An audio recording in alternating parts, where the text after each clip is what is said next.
Si Senator Edgardo Angara, na ngayon po'y Education Secretary, ano po ang inyo pong pag-aanalisa dito po sa pagbabanggit din ng kanyang pangalan? Kasi nga ito pong si Ginoong Tri-Give Olaybar, DepEd Undersecretary at dati rin niyang tauhan at mukha pong kanyang isinama ngayon sa kanyang team sa DepEd.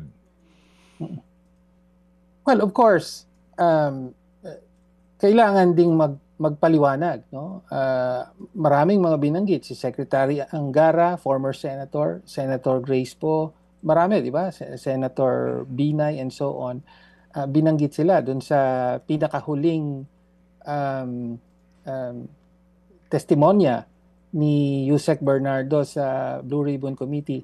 Lahat sila nag-issue lang ng mga general or blanket denials, no? So I think hindi makasasapat na ganun lang. Kailangang again, isa lang at mas maimbestigahan ng mas malalim ang mga ito. No? In the case of Secretary Angara, of course, mukhang may ibang relasyon siya kay kanyang Undersecretary Tri-Give Olaybar. So, kailangang palalimin din ito.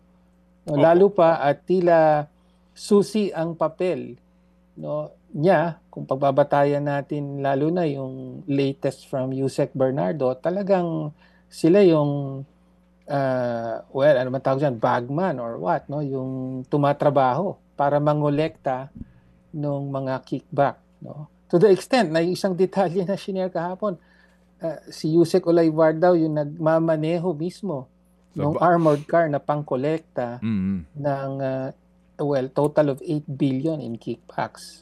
Mga kapatid, brothers and sisters, saan ka pa? Dito na tayo sa totoo.